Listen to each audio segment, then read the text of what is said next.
Halo Sobat Hatse, coba deh siapa di sini yang kalau ngerasain nyeri pinggang langsung mikirnya, paling cuma kecapean, atau salah posisi tidur nih, atau mungkin, wah ini mah butuh dipijet sama dikrok, ya kan? Kita semua sering banget kayak gitu. Tapi, tunggu dulu.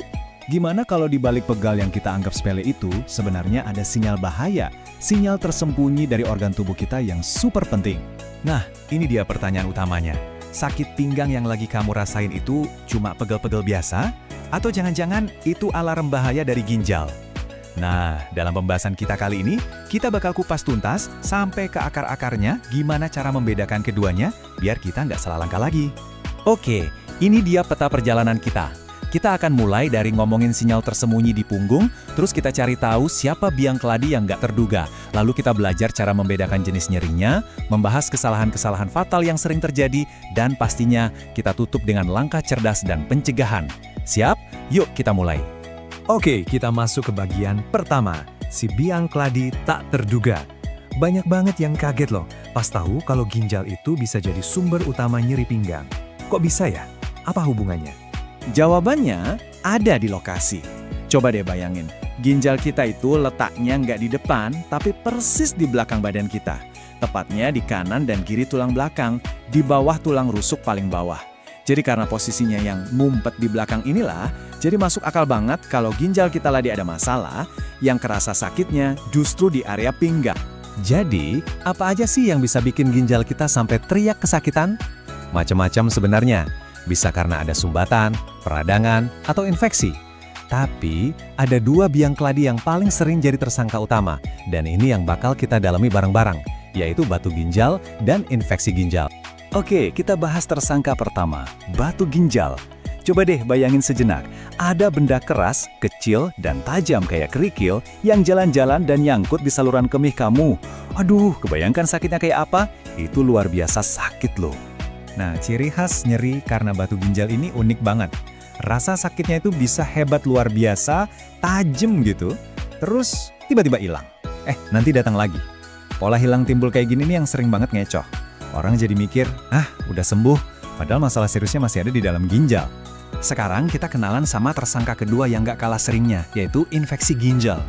Kalau yang ini biasanya bukan masalah yang datang tiba-tiba. Seringnya, ini tuh berawal dari infeksi saluran kemih biasa yang mungkin kita sepelekan atau nggak ditangani dengan benar. Infeksinya malah naik sampai ke ginjal. Nah, beda sama batu ginjal yang tajam, nyeri karena infeksi ini rasanya cenderung lebih tumpul dan konstan, kayak pegel tapi nggak hilang-hilang. Justru karena inilah, nyeri jenis ini tuh gampang banget disalahartikan. Kita mikirnya cuma pegel biasa atau kecapean otot, padahal di dalam sana ada infeksi serius yang butuh banget penanganan dokter. Oke, kita masuk ke bagian paling krusial. Jadi gimana caranya kita bisa jadi detektif buat tubuh kita sendiri dan tahu pasti ini nyeri ginjal atau cuma nyeri otot biasa? Ini benar-benar penting, soalnya kalau kita salah mengenali, penanganannya juga bisa salah total. Yuk, sekarang kita bandingkan langsung head to head petunjuk-petunjuk kuncinya. Mari kita bedah tabel ini pelan-pelan ya. Pertama dari lokasi. Nyeri ginjal tuh rasanya dalam, kayak dari dalam badan gitu. Tepatnya di bawah tulang rusuk, dan sakitnya bisa nyebar loh ke perut atau selangkangan. Beda banget sama nyeri otot yang biasanya lebih terasa di permukaan punggung. Oke, jelas ya? Lanjut, kedua ini petunjuk super jitu, reaksi pas dipijat. Kalau otot yang pegel, dipijat tuh rasanya enakan, langsung lega. Tapi nyeri ginjal, dipijat nggak akan ngaruh sama sekali, malah bisa bikin makin nggak nyaman. Catat ya. Ketiga, posisi tubuh. Nyeri otot seringkali reda kalau kita istirahat atau nemu posisi yang enak. Kalau nyeri ginjal, wah, dia ini bandel banget. Mau kamu duduk, berdiri, atau tiduran, sakitnya ya gitu-gitu aja. Terakhir, dan ini yang paling jelas bedanya, gejala penyerta. Nyeri ginjal itu jarang datang sendirian. Biasanya dia bawa rombongan, kayak demam, mual, sampai ada perubahan di warna atau bau air sendi kita. Kalau nyeri otot, ya biasanya cuma kaku atau pegel di situ aja. Nah, karena kita sering salah kaprah, banyak tindakan yang niatnya baik buat ngilangin sakit, malah jadi berbahaya. Apa aja sih kesalahan-kesalahan umum itu? Yuk kita bahas. Ini nih, refleks pertama kebanyakan dari kita di Indonesia. Pinggang sakit, langsung panggil tukang pijat atau minta dikerokin. Tapi, coba pikirin deh, kalau sumber nyerinya itu ginjal yang lagi meradang atau ada batunya, terus kita kasih tekanan keras, wah, itu bukan cuma nggak efektif, tapi justru beresiko memperparah kondisinya. Kalau lagi sakit, wajar banget kita pengen nyerinya cepet hilang. Jalan pintasnya, ya minum obat pereda nyeri yang ada di warung atau apotek. Gampang dan cepet kan? Tapi, di balik kelegaan sesaat itu, ada bahaya yang mengintai ginjal kita. Gini loh cara kerjanya. Beberapa jenis obat pereda nyeri itu ternyata bisa mengurangi aliran darah ke ginjal. Kalau kita minum terus-terusan dalam jangka panjang, ginjal kita jadi kayak kekeringan pasokan darah. Efeknya ini licik banget, karena nggak langsung terasa. Nyerinya emang hilang, tapi di belakang layar, fungsi ginjal kita bisa rusak pelan-pelan. Inilah yang disebut kerusakan senyap. Bahaya banget kan? Oke, sekarang kita tahu bedanya, dan tahu apa yang nggak boleh dilakuin. Terus, apa dong langkah cerdas yang seharusnya kita ambil buat melindungi ginjal kita? Ini panduan 3 langkah yang gampang diingat. Pertama, hentikan. Kalau dipijat bukannya enak, malah aneh rasanya. Udah, stop. Jangan dipaksa. Itu sinyal penting dari tubuh. Kedua, tenangkan. Buat pertolongan pertama di rumah, kamu bisa pakai kompres hangat atau dingin buat meredakan nyeri sementara. Dan ketiga, yang paling krusial, pilih dengan hati-hati. Jangan asal minum obat, selalu konsultasikan dulu dengan dokter atau apoteker.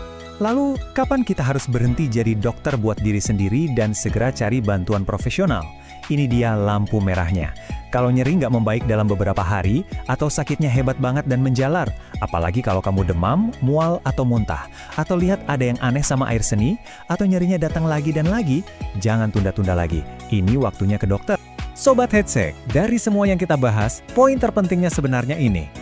Menjaga ginjal kita biar tetap sehat itu jauh-jauh lebih mudah, lebih murah, dan pastinya lebih baik daripada harus ngobatin pas udah terlanjur bermasalah.